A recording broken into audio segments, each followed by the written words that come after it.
tail even grows back. The finals are Goku versus Jackie Chun. The two are even, but Jackie Chun has better techniques. Goku's gonna quit. Oh, hey, a full moon. That's Nope. Jackie Chun destroys the moon. Now they're both normal again. What crazy technique will decide this match? Goku loses the match because he's too short or whatever. Also, it's important to know there's always someone better than you. There are themes in this story? No time to think about that though. Gotta look for the Dragon Balls again. Don't the Dragon Balls need a year? Hasn't it only been 8 months? Who's even counting? Not him. Goku doesn't want to wish. He only wants his grandpa's Dragon Ball back. The hunt begins. Meanwhile, Toriyama's Poop Joke manga has a successful anime. It's ending. Toei is a multi-million-dollar anime company. You know what multi-million-dollar anime companies like? Money. Time to do it again, they say, with a cigar in their mouth, probably. A week after Poop Manga's anime ends, Dragon Ball's anime begins. Back to the manga. Oh no, there's an army now. Oh no, they're looking for the Dragon Balls too. Oh no, oh, right, Goku's bulletproof. Phew, hopefully they don't have any guys with weird ability. Goku beats the guys with weird abilities. Toriyama's old manga makes a cameo. Cool. Uh-oh, the Crayon Army hired a guy who can lick really good to kill Goku. He almost does. But his grandpa's Dragon Ball saves him. Convenient and thematic. Time to climb a tower, I guess. Hey, if you grab this water and drink it, you'll get stronger. Pretty cool, right? It took your master 3 years to do it. Like this? The water doesn't actually do anything. Getting the water was the training. Tao Tung guy comes back. Goku kills him this time. Or does he? Probably no need to check. This kid's dad was killed by the tongue assassin. Goku has a pure heart. Time to help this kid get his dad back. Oh no, the rest of the Dragon Balls are at the Crayon Army's base. Time to break the rest of the crayons. Goku destroys the entire Crayola army by himself. All of them? Except the ones that ran away. That probably won't have future consequences. Goku needs one more Dragon Ball to revive the kid's dad. Radar can't find it. The turtle guy has a sister who's magic or something. Convenient. Baba is a fortune teller. You know what fortune tellers like? Money. Oh, well, I'm broke, so guess Upa's dad has to stay dead. You know what else fortune tellers like? Fight. Oh, we can do that. So they do that. Krillin loses to a vampire. Puar and Upa beat the vampire with the power of God and anime. Yamcha fights an invisible guy. The invisible guy becomes visible. Doesn't matter how. We're moving on. Yamcha loses to a mummy guy. Time for Goku. How will he handle the mummy? He punches him really good. Next up is Devilman. He looks like a joke fighting Goku. He must be some nobody. Actually, he's won the Strongest Under the Heavens tournament twice. Holding that title means there's no way he could be a random nobody. Right? Devilman tries to kill Goku with the Beam of Evil. Any evil in Goku's heart will expand and make Goku go... Oh, wait, he's fine. Goku has a pure heart. Can't expand any evil that isn't there. Goku wins the fight with a kick. Time for the final match. Who's this guy behind the mask? Goku starts stan-tweeting about the way this guy smells. Mask guy is pretty good. He knows Roshi and Goku's moves. He even knows that Goku has a weakness. Oh no, Goku's tail came off. No tail, no weakness. Mask guy concedes and does a face reveal. Oh, it's Goku's grandpa that he killed as a giant monkey. So the journey to get his grandpa's Dragon Ball brought him to his grandpa. Wow, that's a really clever way of tying up an arc. Enough of that story stuff. Time to find the final Dragon Ball. Uh-oh, the evil Emperor guy has the final Dragon Ball. And big robots. Not anymore. Shenron is summoned. Upa's dad is revived. Goku catches his grandpa's Dragon Ball before it flies away. Now what? Time for another tournament. But first, a time skip. Goku wanders the world for 3 years off panel to grow stronger. Want to know what he did? Don't worry, Toei is always happy to make stuff up. Back in the manga, Goku arrives at the tournament 3 years later. He's stronger and taller than ever. What, you couldn't tell? Even his tail grew back. There's an evil Triclops now. His teacher is the brother of Tao Tung guy. Bad news for Goku. Yamcha is fighting the Triclops in the quarterfinals.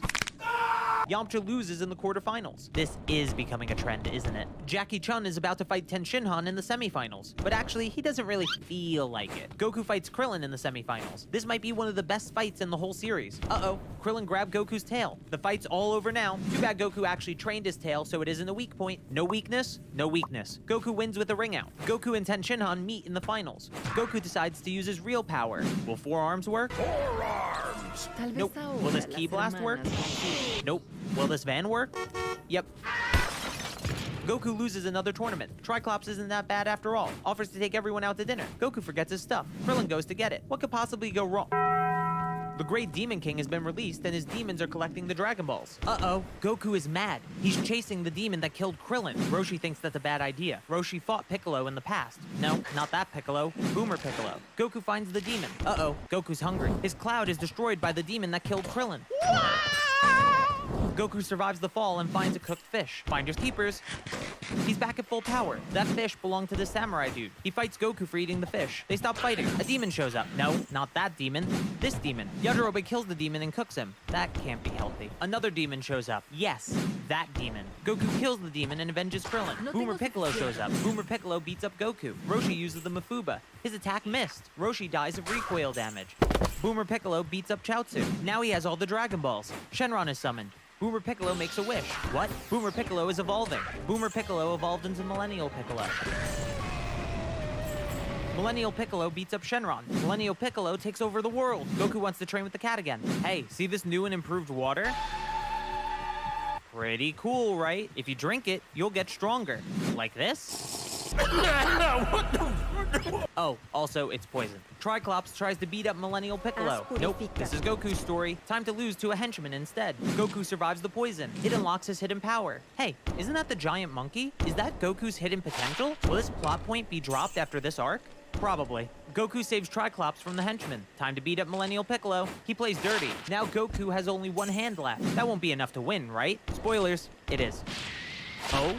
His egg is hatching. The egg hatched into Zoomer Piccolo. Goku beat the Demon King. So who's left? God? Don't you mean the Guardian of Earth? No, I mean God. God looks like Boomer Piccolo, but he's stronger than Millennial Piccolo. Couldn't you have beaten Piccolo? No. Why? Plot. Also, God and Piccolo used to be one dude, so if one dies, the other one does too. God revives Shenron. Shenron revives Roshi, Chaozu, and Krillin. God trains Goku because Zoomer Piccolo is yikes and cringe. Can I go beat him up now? Nah, Toei needs more filler. Do it in 3 years at the next tournament. Okay, 3-year time skip happens. Goku's a big boy now. There's a strange person staring at Goku. No, not him. Her. Remember that food? Marriage? Turns out it's a lifelong commitment. Oh, well, can't back out now. But at least let me beat up the big green guy first. Okay. Hey, Tao Tung guy is back. Now he's part robot. He's fighting Ten Shinhan in the quarterfinals. This is called power clipping. Krillin gives Piccolo a good fight, but this is Goku's story, so he loses to Piccolo. Yamcha loses to God. It's the quarterfinals again, isn't it? Hey, it's Goku versus Ten Shinhan again. I'm sure this will be a close rematch till the very end. Why is he taking off his clothes? This is called power clipping. Piccolo beats... No, wait. Piccolo eats God. Time for the main event. Piccolo is pretty tough, and he can grow. Bet you can't grow bigger. Yes, I can. Prove it. Goku saves God from Piccolo's stomach. Piccolo destroys the arena. Piccolo shoots a hole through Goku. Luckily, he missed Goku's organs. All of them? Piccolo makes sure to disable all Goku's arms and legs. This guarantees him the win, right?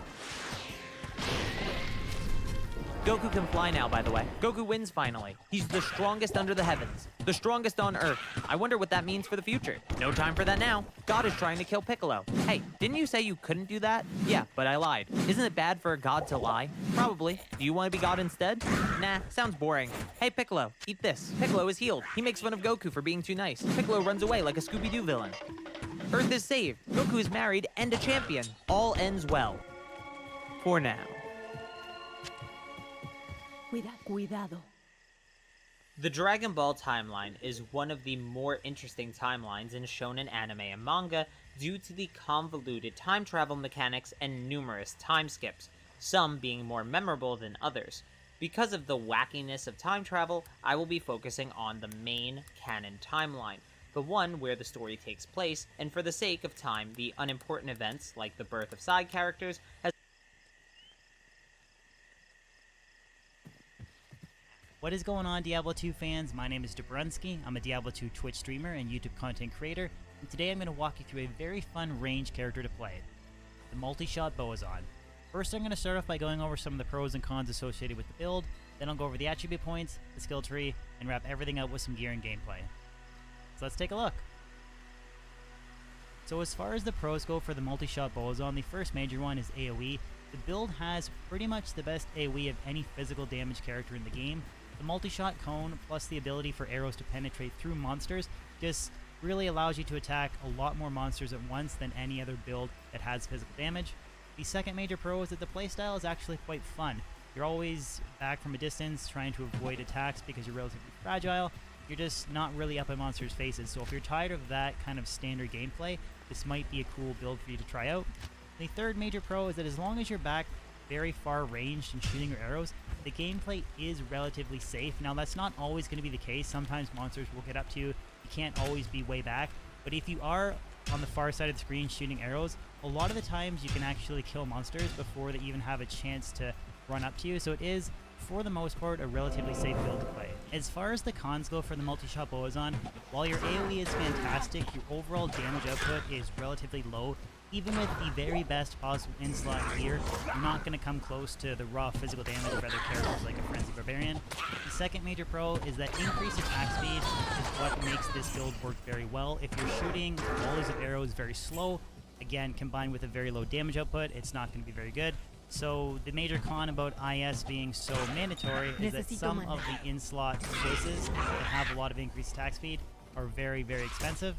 And the third major con is that in terms of for best in-slot gear choices, there is really only a couple of choices. While there are a couple different budget options, pretty much your top two bows are either going to be Wind Force or Faith.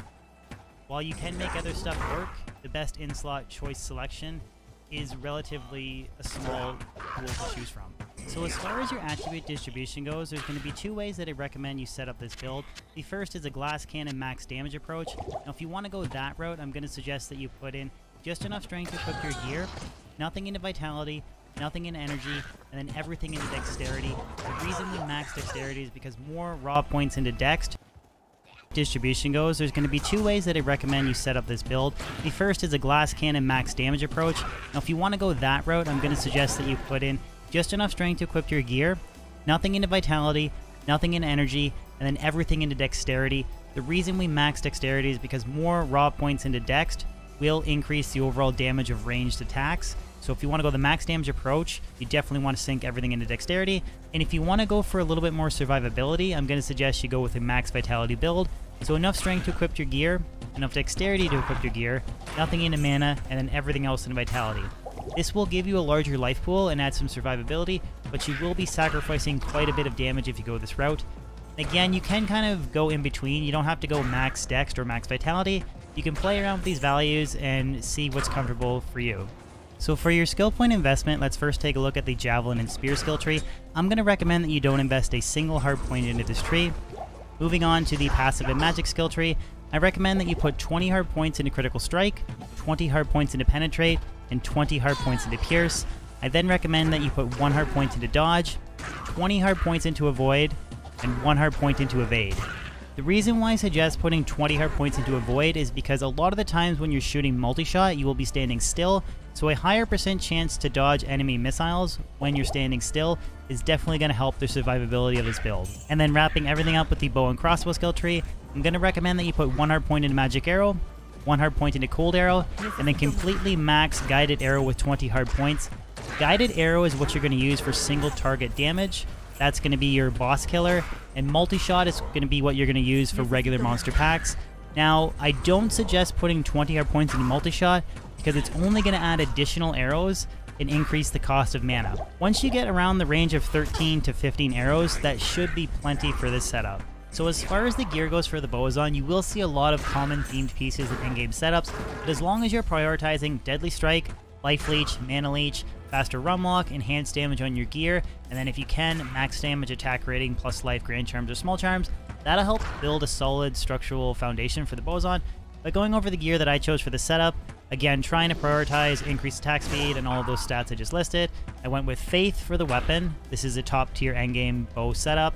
I have an increased attack speed, Vina's Diadem. Now the reason why I'm using this is for that 45 increased attack speed. And then I have Cat's Eye, faster run walk, and IS. Fortitude for ED, Razor Tail for that extra % chance of Pierce, and then I have a Ravenfrost ring, a Dual Leech Strength Quad Res ring, pair that with War Traveler boots. War Travs are very good for Boazon. That extra 15 to 25 damage, that adds significant damage to your character versus Gore Riders, because Crushing Blow isn't as effective for ranged. Deadly Strike is still good, but I think War Travs are better.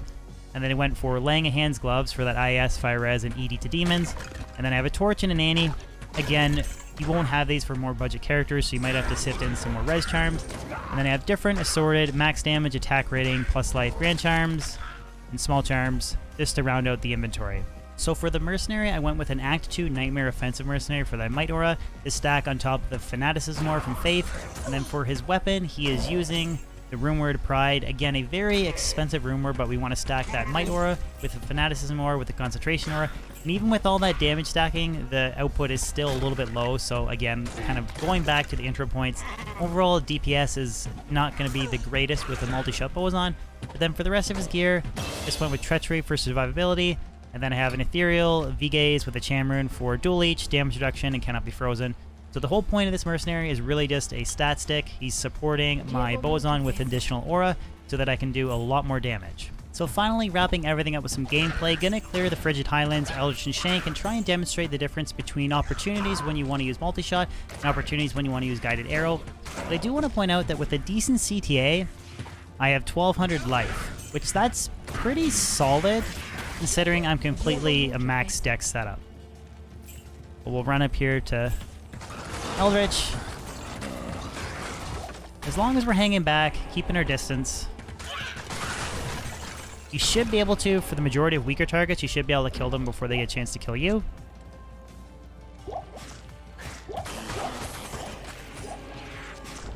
And I do want to try and demonstrate, this is a good opportunity to demonstrate for a Void skill. See there? Right there. This is what I was talking about in the passive skill tree, why I think this is a very good point to invest into, is because you're going to find you can avoid a lot of damage. So that just plays well with the fact that you are a pretty fragile character to begin with. So here's an example of a big monster pack where multi-shot's going to really benefit you. I'll try and find a catapult on its own. Here. This would be a time you want to use Guided Arrow. So a single target Guided Arrow is going to be more damage. I believe it is, yeah, 8,000 max damage versus a multi-shot of 5,500. So you definitely want to use Guided Arrow for single target. And then your big packs, you're just going to use multi-shot. Now the catapult, switch to Guided Arrow. Now this is, in general, a little bit easier of an area to clear compared to like Chaos Sanctuary, or if you're doing Baal Runs. But it's not a bad area to demonstrate. Like, there's a lot of monster volume here, so you can really demonstrate multi-shot Boazon. But that's basically it, guys. Powerful skills like Evade allow you to avoid damage. Guided Arrow works really well for single target, and then multi-shot is what you want to focus on primarily for taking out large groups of mobs. And again, you want to try and hang back and keep distance because you are, in a sense, a relatively fragile character. But that's about it, guys. Hopefully you enjoyed this video. Again, if you have any questions beyond what I covered, you can always check me out on Twitch or YouTube. Twitch/Dabrunski125 or just Dabrunski125 on YouTube. Other than that, I hope you enjoyed the video, and I'll catch you on the next one.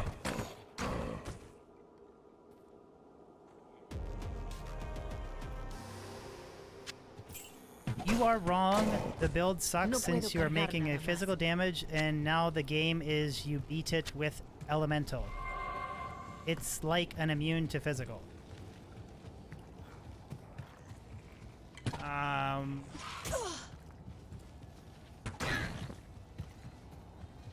Rephrase the question so I understand it, and then I might answer it. What's going on, Diablo 2 fans? Dabrunski here. In today's video, I'm going to be breaking down the new physical spec Boazon. So I'm only going to focus on Strafe for this video because apparently someone posted in the forums that multi-shot synergies aren't quite working appropriately. That's fine. We're just going to test out the new Strafe setup. So this is very similar to what I previously used on the first round of PTR. So original LOD, Strafe used to do 3/4 weapon damage. And then the first iteration of PTR, Strafe was doing full weapon damage. And now they've actually added additional damage synergy. So quickly go over the skill tree. Receives 5% per level from multi-shot, and 10% per level from guided arrow. So instead of starting at 3/4 damage and then scaling up, it now starts at full damage, scales up the same way, but I have additional damage synergies, so I have 440% additional damage with Strafe. So I'm going to do a Players 3 Chaos Sanctuary run.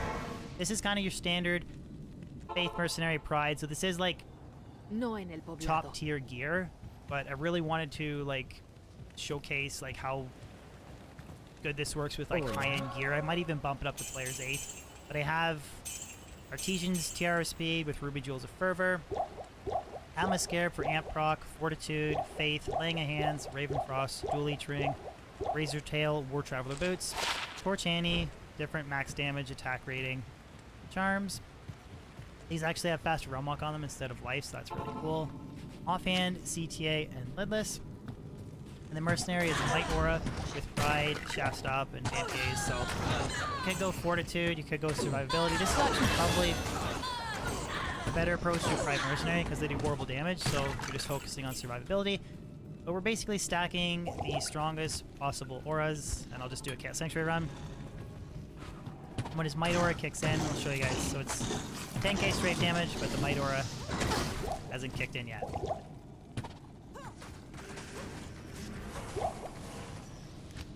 The Bosons finally have clear speed that's like worthy of the gear that they use. 1000 immune to physical, set to proc amp. Okay, Might Aura's kicked in. 11k straight. So I did test a Wind Force setup, and we were actually a hair over 12k. So if you wanted to go Wind Force and a Faith Mercenary, you could. I like Faith better because of the res on it, the ignore target defense. A lot of stuff that Wind Force doesn't have. This is just so cool to see. Wind Force and Faith is better, Sidewinder? It depends on what you define as better. So you're losing out on ignore target defense, you're losing out on all res with Faith, or a slight hair bit of extra damage. Now, previous to the extra synergies, people crunched the numbers and Faith was more damage. So I'm wondering if it's because of the extra additional synergies, is maybe why Faith is, why Wind Force is a hair more now.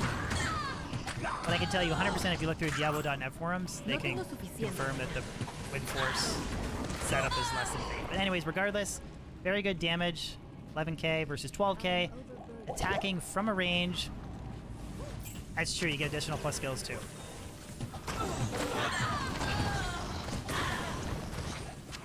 So maybe I'll do Desace on E3, and then we'll switch to Players 8 Infector.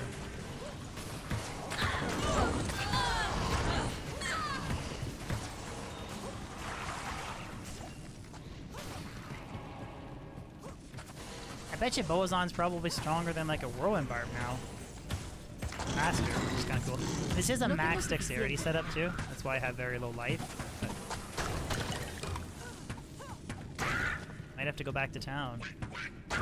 Get some arrows.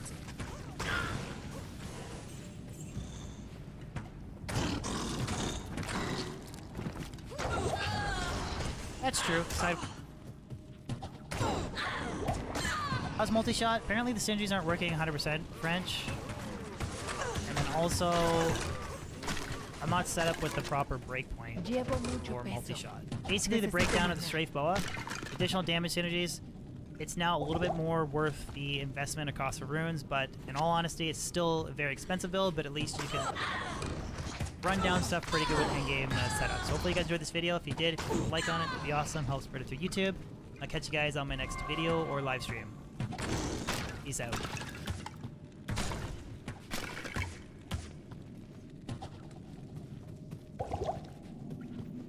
Recently, I posted a video on Twitter that mocked the overpowered changes to the Boazon in the upcoming patch.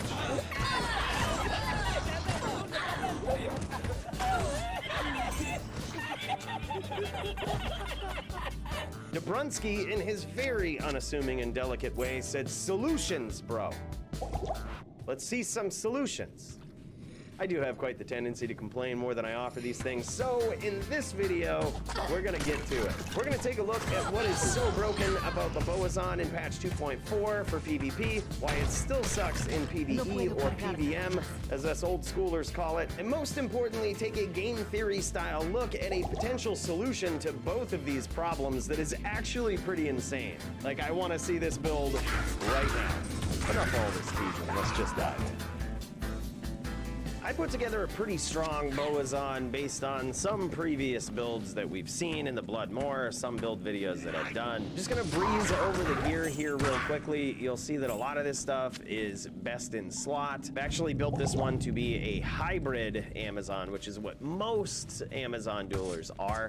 But also, unlike what we can do in the PTR, I've put together some actual best in slot charms in the inventory. These are a mix of 3 2020s and 3 320s with 1 451 Poison Charm, Annie, and Hellfire Torch. We have a cube in here because we do cube bow. But once we get all battle ordered up, you can actually see here on the stat screen that Strafe and Guided Arrow do over 7.4k damage each. And then also Multi-Shot does 4.8k. And when you figure that Amazons in regular D2R will do about 5k damage, somewhere around there, give or take, the damage here is pretty insane, especially when you figure that Strafe, Multi-Shot, Guided, all of these attacks here are already doing pretty vicious damage to players. This is already a very good build with those 3 attacks, and it just so happens that those are the ones that got some synergy boosts. So as you can see here, Multi-Shot gets damage from Guided Arrow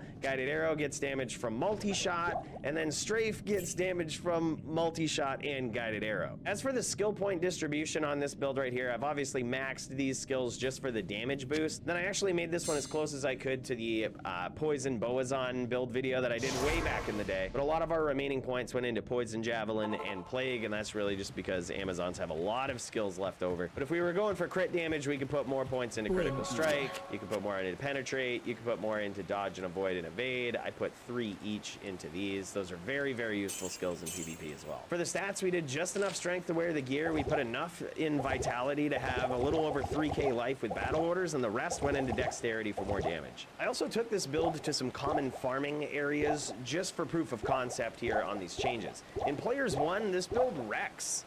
On Players 8, it can struggle in areas where we would expect it to be a little better. Now, I believe that all builds should struggle in certain areas, but Cows seems like the place for this build, and it still barely holds a candle to other farming builds, even other Amazon builds like the Javazon. And with the entry cost to this build and the cost of all of this gear in order to get best in slot, it's unlikely that players will invest the resources into something like this for PVM, when other builds are not only cheaper, but also more effective with weaker gear. Alternatively, and in PvP, the Boazon has always been great. Physical damage resistance is capped at 50% in PvP, but even when players max this out, the damage from Guided Arrows, Multi-Shot, and yes, even Strafe is already crazy good. So the fact that all of these skills are being synergized to boost each other presents an obvious problem in the Bloodmore. We can't really test it to show off how powerful it really is in the PTR, as we're presented with issues right off the bat. One thing that would help test builds like this online is if we were given max damage AR life charms like the ones that I showed previously.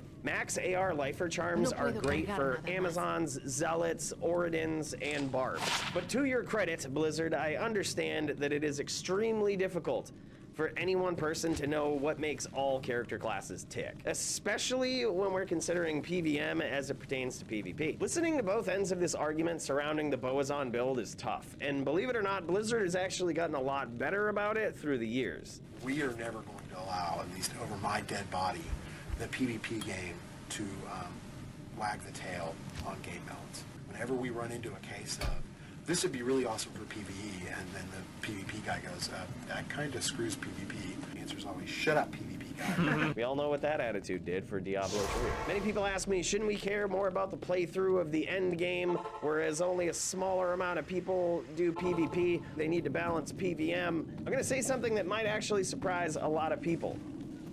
I completely agree with you. PVM is the most important part of D2. PVM should be smooth, it should be fun, and it should be empowering for players to find good gear. Without a smooth, meaningful playthrough of the game, no one will be around at the end of it for PvP. But the problem comes from when we approach balance changes through only the lens of PvP or only the lens of PVM. Believe it or not, we can actually learn a lot by listening to both camps of players and what their frustrations are. With this, we can learn exactly what might really be wrong with the Amazon. PVM players struggle with the damage output of the Boazon, and that is a valid concern. For years, the Boazon has paled in comparison to her Javazon counterpart, along with also paling in comparison to many other builds that farm endgame areas or even try to level to 99. With the Boazon in particular, some skills that have the potential to address multiple targets at once just seem underwhelming with their lack of diversified damage or area effect. PvP players struggle with build diversity with Boazons. Almost all Boazons in PvP are some sort of hybrid.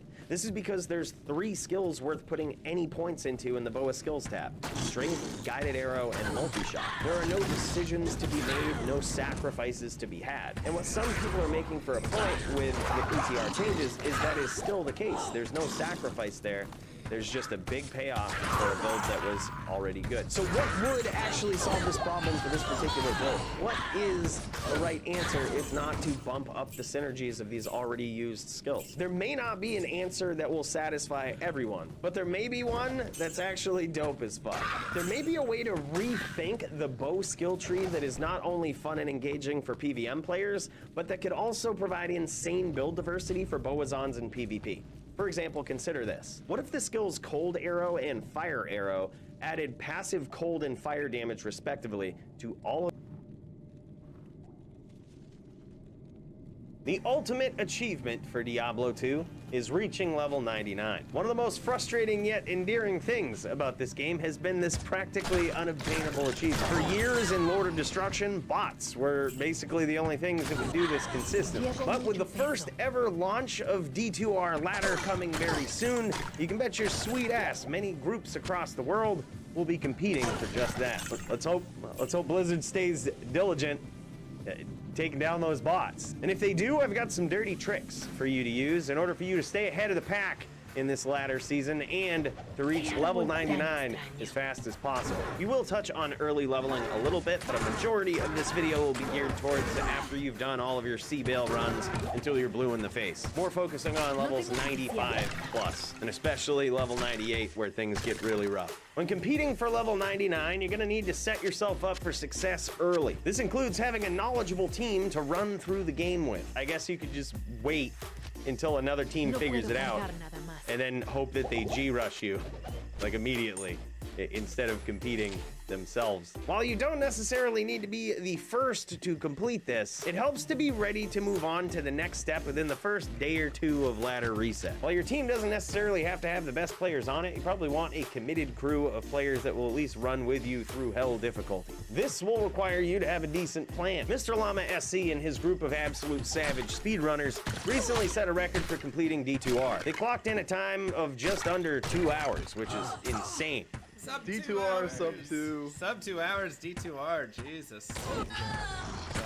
Those load screens, that's like 30 minutes of loading. Me and the Whiskey crew will probably still be on the Den of Evil at that point, trolling and PKing each other. You think I'm kidding? Uh-oh. Oh, see ya. Oh, I'm not dying. I'm not dying. I'm not dying. What the fuck is this? Get clapped. One thing is that these guys played through on Classic, which is interesting because you give up certain rune words along the way, but playing through on Classic actually adds a huge benefit to the things that you get later on, along with some other benefits along the way. For example, the resistance penalties and higher difficulties in Classic D2 aren't necessarily as harsh as they are in the expansion. This means that you may not have to stack up as much gear through your run that helps thwart all those nasty elemental damages in Hell difficulty. Additionally, the very common skill static field from the Sorceress actually works to its entirety in Nightmare and Hell difficulty, much like it does in normal if you're playing Classic D2. So this skill in particular is super useful for getting through those pretty heavy bosses and just staticking them right down to an insignificant life total. And quite possibly the most useful thing about playing through the game on Classic is it allows you to skip an entire act. This is actually good in a multitude of ways, because assuming that your team can actually play through the game at a very brisk pace, this is just one less act to do. The other cool part about skipping Act 5 is you actually get to skip some very crucial quests that will actually aid you later on in your quest for level 99, which leads us to the next point of this video, the Ancients. The second piece of advice is save your Ancients quests in Normal and Nightmare until you're level 98. This might be news to to some of you that you can actually skip these quests, but there's a couple of different ways you can do it. As we talked about, you can play through the game on Classic and convert your character to expansion in at least Act 3 in Hell. Or for those late players, you could just get a G-Rush later on where you completely skip the Ancients quest anyway. Now, while waiting till level 98 for your Ancients quest won't necessarily give you a full level, it will give you a metric ass ton of experience. It might look pretty insignificant on the experience bar, but it comes out to 21 million EXP. And this is going to save you hours or maybe days of Baal runs, depending on how efficient you are with your Baals or C-Baal runs. To put it in perspective, you get around 70k experience from a Baal run at that level on Players 1, and between 120 to 160k experience on Players 3. So 21 million experience, pretty big bump. This is a very important thing to do. I would highly suggest skipping that Ancients quest in Normal and Nightmare. But what sorts of runs should you be doing, and how should you do them? Let's talk about C-Baals. Everyone's familiar with these basic types of runs, but they look a little different for competitive players trying to crest the final level as fast as possible. In a typical run, an entire game of players will methodically run through chaos from the entrance, killing everything along the way. But at level 95 and above, you actually want to do this a bit differently. These modified C-Baals will have 3 phases, which will ideally happen in perfect succession. With a little bit of practice in the speed of your character and with the timing of your friends, you can line these up pretty well and actually stack up the experience quite decently. The first phase is the quick chaos phase. You'll basically want to do a solo quick chaos run with at least 7 players in the game. A quick chaos run consists of a player rummaging through the chaos sanctuary, only killing the seal bosses, and most importantly, Diablo. The reason Diablo is so important at this level is because his monster level is significantly higher than his minions. His is 94 to be exact. This matters quite a bit as you grow in levels because you actually don't get as much experience the higher level that you are if you're killing monsters or minions that are a lower level than you. So basically you're going to want to headhunt monsters like this that are a very high monster level. And in phase 1 of this, you basically just want to kill Diablo as fast as possible. Ideally, you would have no other players join you in this and be equipped with a character that can quickly take out the seal bosses and Diablo himself. If you're not quite to that point with your gear, it can help to have some of your friends either teleport there or help you with the seal bosses and leave Diablo kill for you alone. But if that is the case, you'll want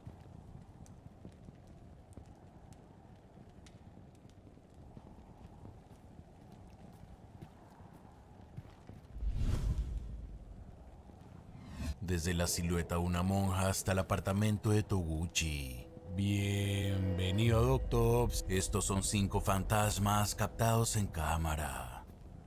Número 5. Un músico-compositor llamado Hinin de Oslo, Noruega, dice que por años ha escuchado sonidos extraños inexplicables que provienen de su ático.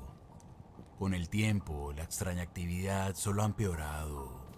Un día Hinin escuchó un sonido que venía de la puerta del ático, ¿Sí? por lo que sacó su celular para grabar. ¿Aló?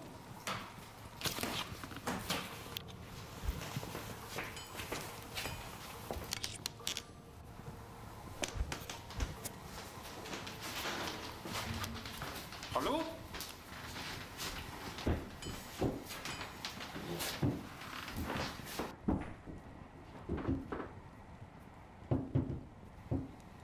¿Aló?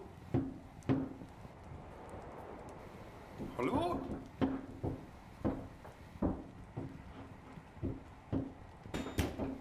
¿Aló?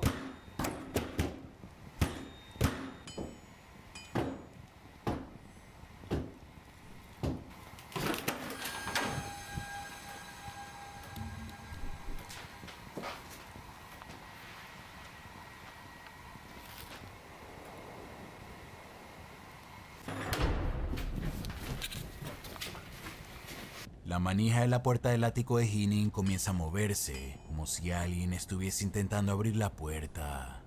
Pero cuando Hinin abre la puerta con fuerza, no hay nadie ahí. Y después la puerta violentamente se cierra por sí sola. No tengo más información sobre lo que pasó después. ¿Será un encuentro paranormal o tan solo una broma bien hecha? Tú decides. Número 4. El investigador de lo paranormal Alex del canal de YouTube Hunting the Unknown Una noche salió a investigar un viejo y abandonado convento de monjas en el sur de Inglaterra. El viejo edificio también funcionó como un asilo para enfermos mentales. El lugar funcionó aproximadamente por 100 años. No es de sorprenderse cuando dicen que el edificio está extremadamente embrujado. Una figura fantasmagórica que acecha el edificio supuestamente es la de una monja triste, que según los locales hasta el día de hoy merodea los pasillos del viejo asilo. Alex decide explorar el convento completamente solo, sin nada más que una cámara y una linterna. Mientras está dentro, le da un presentimiento abrumador de que alguien lo está observando. Hello, is anyone here?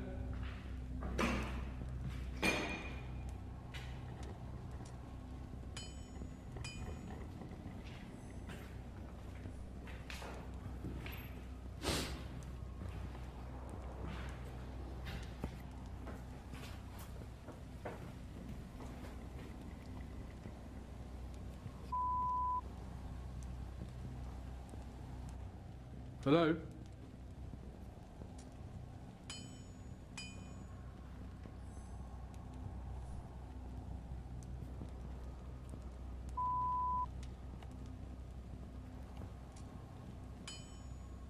Alex escucha sonidos extraños y siente que alguien lo sigue. Después capta algo verdaderamente aterrador.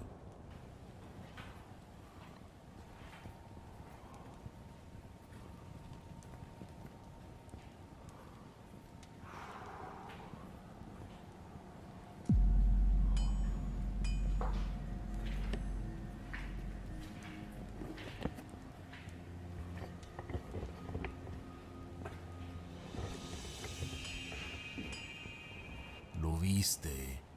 Alex no se da cuenta, pero cuando pasa por uno de los cuartos vacíos del asilo, se puede ver una figura ominosa oscura parada adentro. Una figura con una escalofriante semejanza al contorno oscuro de una monja. ¿Será que la monja de la que tanto hablan en el pueblo estuvo esa noche vigilando a Alex? ¿Quién sabe? Y como siempre, tú decides. Número 3. Los investigadores de lo paranormal Tomo y Hiro del canal de YouTube Omagatoki Film fueron contactados por uno de sus seguidores, un hombre llamado Toguchi, que afirma estar experimentando eventos paranormales en su estudio apartamento en algún lugar de Japón. Toguchi cuenta que hace 6 meses encontró un apartamento que estaba en oferta. Y si te preguntas por qué estaba tan barato, resulta que el anterior dueño se quitó la vida en el mismo lugar donde Toguchi estaría viviendo y durmiendo. Pero el joven no cree en fantasmas, por lo que agradecido firmó el contrato de arriendo, a pesar de la oscura historia del apartamento. Al poco tiempo, Toguchi empezó a tener problemas para dormir, pero lo más aterrador de todo fue que empezó a experimentar parálisis del sueño, durante los cuales podía ver una cara distorsionada justo encima de él, mientras permanecía acostado en la cama sin poder moverse. Tomo y Hiro decidieron colocar 2 cámaras estáticas en la casa de Toguchi por un mes entero. Cuando acabó el mes, revisaron todas las grabaciones.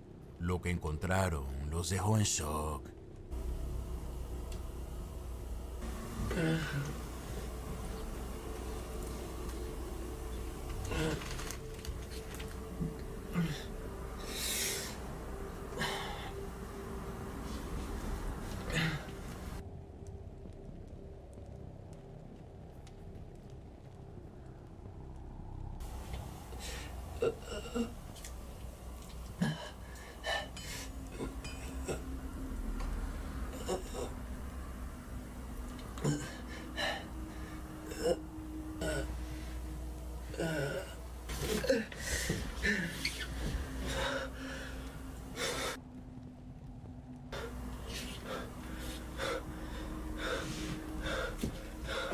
Toguchi parece estar teniendo una terrible pesadilla. Se agarra el cuello como si le doliera y se levanta en estado de pánico. Pero, ¿lo viste? Una figura pálida parece materializarse en el pasillo de la entrada. La aparición parece estar observando a Toguchi mientras está teniendo la pesadilla. Cuando Toguchi se levanta, lo que sea que estaba ahí desaparece. Pero hay algo más extraño. La segunda cámara que apunta al pasillo pierde el enfoque, al mismo tiempo que Toguchi está teniendo la pesadilla. Y aparece una cara distorsionada justo frente a la cámara.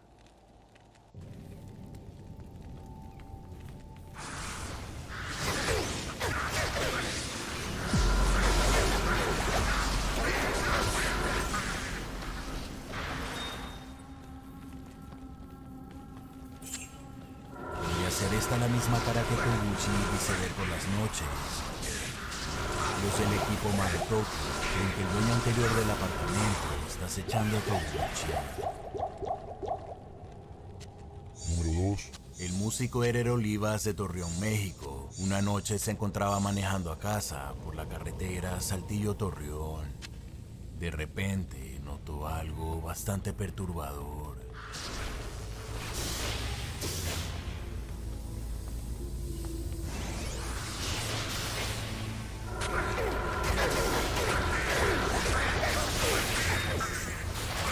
Se puede ver una mujer vestida de blanco corriendo en el carril de emergencia de la carretera, sus brazos estirados hacia los lados de manera extraña.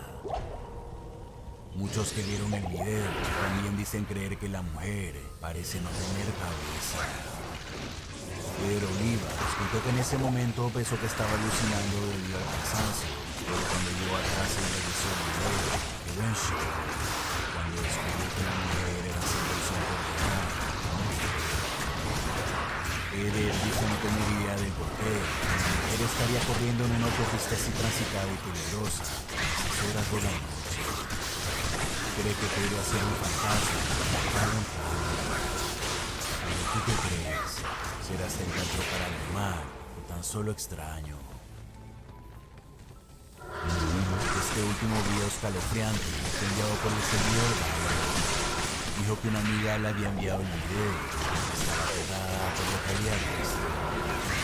En el video se puede ver a la amiga de Byron durmiendo cerca de un coche cuando de repente ocurre.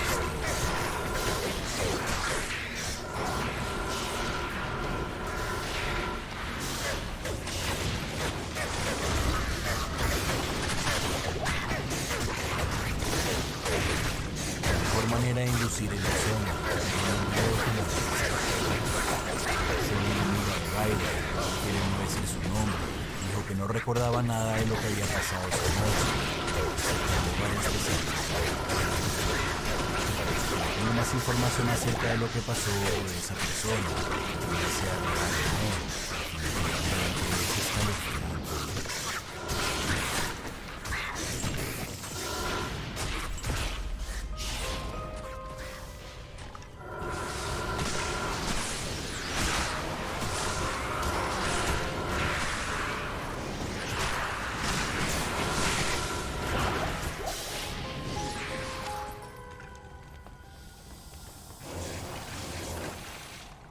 La palabra fake se traduce como falso en español. Es quizá el vocablo más relevante en el Internet de hoy. Cada vez que te topas con un fake, en el fondo hay una alerta roja que te lo hace saber cuando menos sospecharlo, de manera intrínseca. Es como un desarrollado en un año. Y de ahí tenemos dos opciones. La primera, reconocer el fake como algo parecido.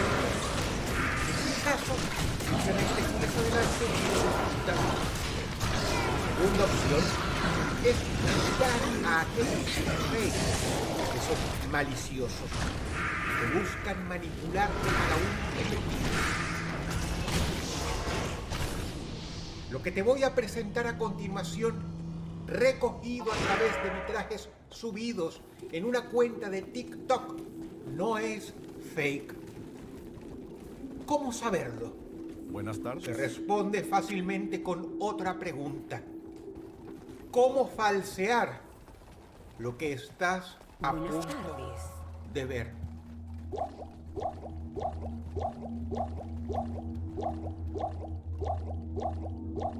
Sucedió en México. Todo comienza cuando Kevin, desde la ventana de su casa, nota algo muy extraño ahí en la calle, tarde por la noche. Se va para allá. Vi cómo camina. Se ve que es un pollo, pero es negro. Está raro porque los gatos no se le acercan. Ella se va. Kevin destaca algo interesante. Los gatos callejeros que viven en la zona no se le acercan a este animal cuando en teoría deberían estar hasta peleándose entre ellos a ver quién se disputa los restos de esta atrevida ave que osó posarse en el suelo. Pero más allá que lo anterior dicho, hay algo muchísimo más raro en este animal.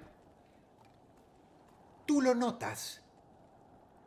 Kevin y su hermano, sí. Por eso salen de casa para verlo más de cerca. Güey, parece un niño chiquito negro. ¿Dónde está? Sí, está. Aquí está. Déjame verlo. No traje mis lentes. Y es finalmente acá cuando por fin pueden verlo bien. Déjame verlo. No traje mis lentes. No es un murciélago, no sé qué sea. Güey, está como jorobado. No es un murciélago, no sé qué sea. Güey, está como jorobado. A estas alturas es obvio que se trata de un ave. Pero, ¿qué clase de ave? Se mueve de manera muy extraña y tiene una forma de posarse sumamente rara.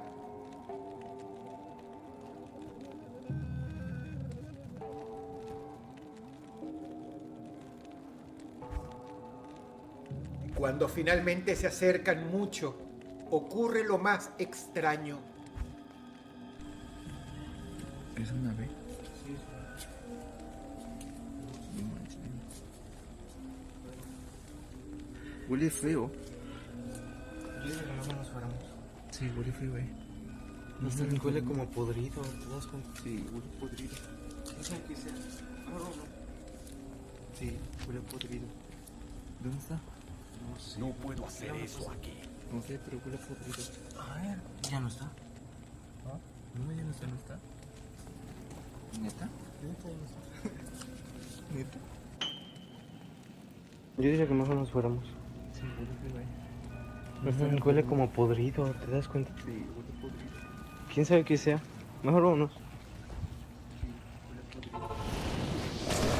No sé, ¿qué logro pasar? Ya no está.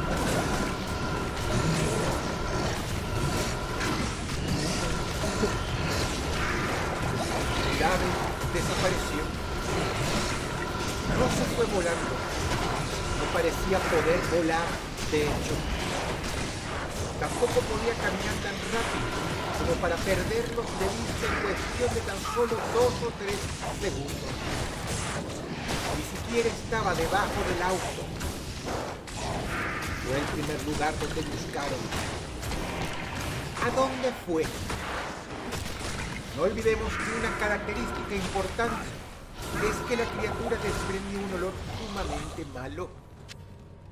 Kevin en determinado momento lo llega a describir como olor a muerto. No sé, aguanta.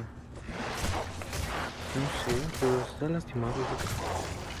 No es un pato. Está lastimado. Sí, está lastimado.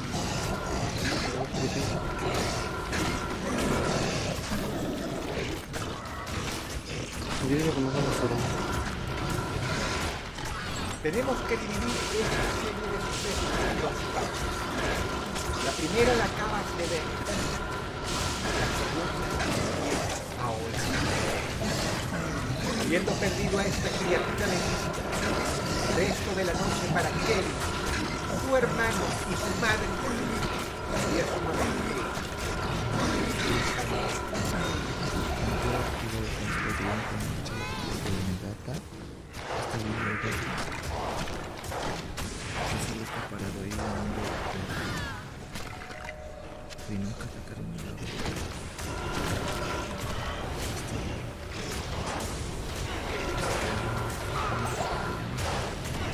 no solo la gata de la familia, a quien ves de cerca, sino los gatos callejeros comienzan a mostrar una conducta extraña. Y a partir de cierto momento, Kevin piensa estar viendo algo raro desde la ventana de su casa. No seas mamón. Te juro que acabo de ver esto en mi... ¿Qué? Ahora mismo mi mamá está durmiendo. Son las 4 de la mañana, 4:05. Esa madre se está durmiendo. Pues que yo no la tengo que dar. Mi vida pasada por la mamá, pero ¿qué? Mi cuerpo se erizó. Jamás. No. A ver, no puedo abrir la puerta porque me da salirse de aquí, pero mierda, enfoca por favor. No sé si esto está mal o no, pero esa mierda se está mirando. Se los juro, y ahorita mismo ya.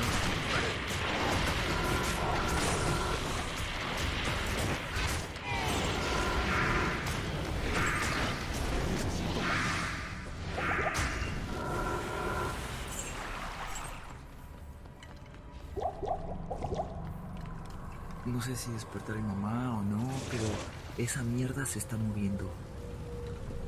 Se los juro, y ahorita mismo ya... Él registra que en su hogar sucedieron más cosas extrañas.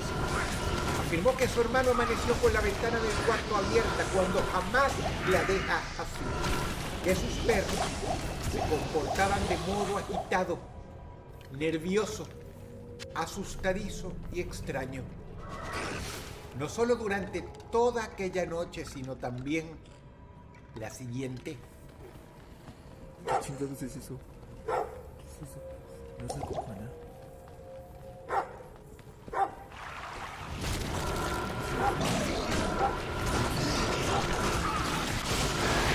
Solo los perros, sino la gata, amén de los felinos callejeros, se comportaban de manera muy inusual.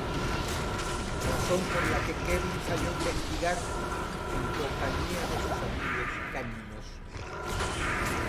Y ahí, otra cosa extraña ocurrió.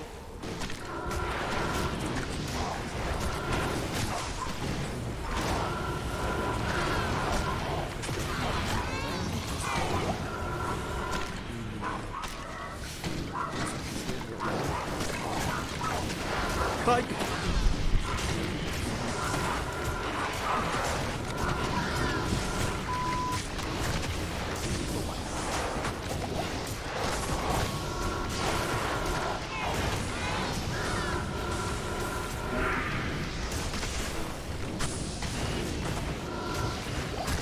Kevin no usa un celular de alta gama. No todos tienen teléfono que filmen en resolución 4K y menos de noche. Pero algo ahí lo asustó.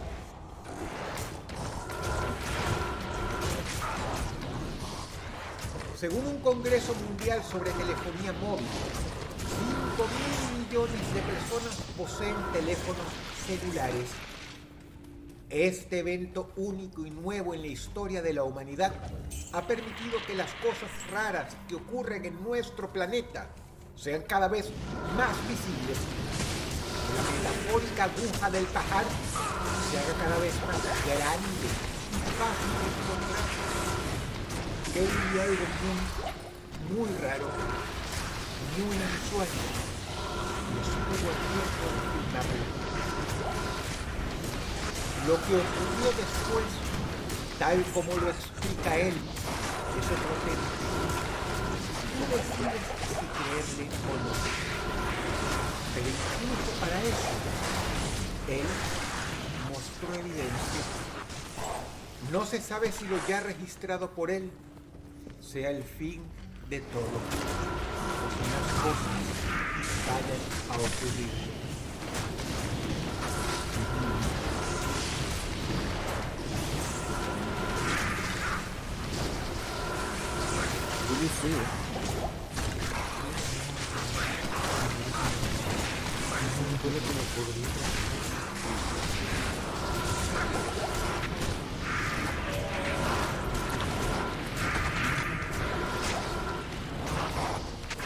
Si el video te gustó, por favor dale clic arriba y suscríbete a este canal. Muchas gracias. La musicalización de este video ha corrido por cuenta del talento Marcos Giacomoni. Por favor, visítalo. Te habla Dodros y te deseo buenas noches. Yo le estoy pidiendo a la gente $1 que se cobra el día que me muero en mi tumba con mis hijos. El verdadero millonario no es el que tiene $1 millón ni $1 billón en el banco. El verdadero millonario es el que ha logrado impactar a 1 millón de personas.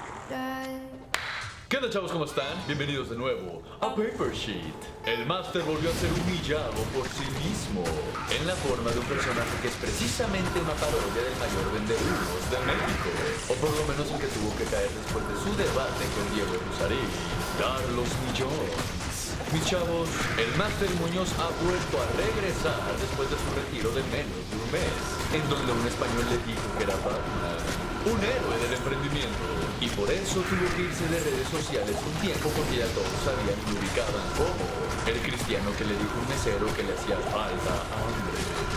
No, él no tiene hambre, él está cómodo.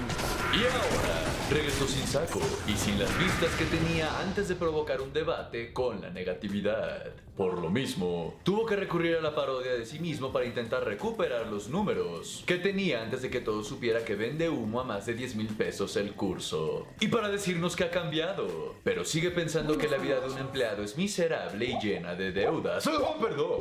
La vida de los minions. Una vida es, sí, la vida de ser empleado, la vida de buscar, de endeudarse la tuya. Espérame, a ver en dónde se ven 5 o 10 años. Otra es la vida de arrancar un negocio, tragar una buena cantidad de años para después.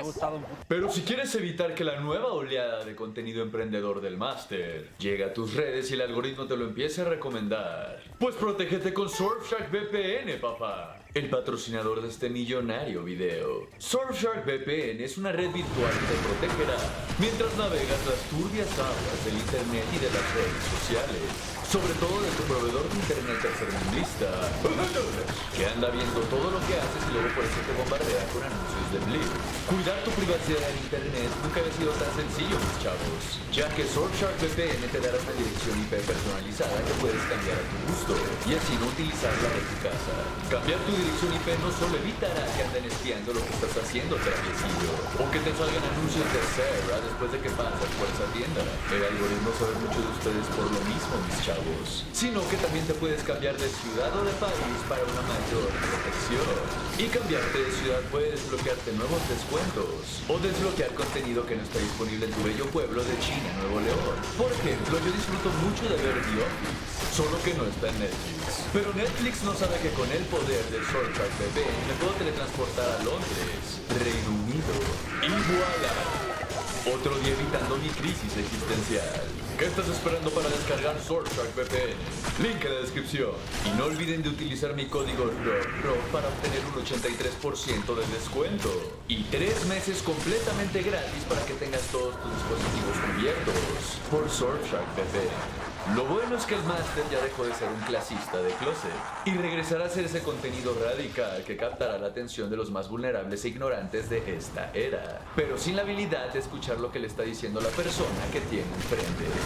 Lo que yo percibo es que mucha gente no quiere emprender, no quiere tomar más riesgos, porque no han construido un sistema financiero. Y la gente hoy se enriata con una sala, güey. Bueno, ahora vamos a México, güey. No sabemos qué es una infraestructura financiera previa, güey. Es correcto, Carlos Millones. creo que ahí está el meollo. El máster le sigue diciendo a su diminuta tribu que emprenda el costo de endeudarse. Que sepa jugar con el dinero de los demás, pues. Pero no toma en cuenta que la gran mayoría del público latinoamericano ya vive endeudado, con la esperanza de aprender a salir de la pobreza o de la clase media. Y justo de ahí se cuelga. Mientras que tú solo les das el humo reciclado de tus papás de Estados Unidos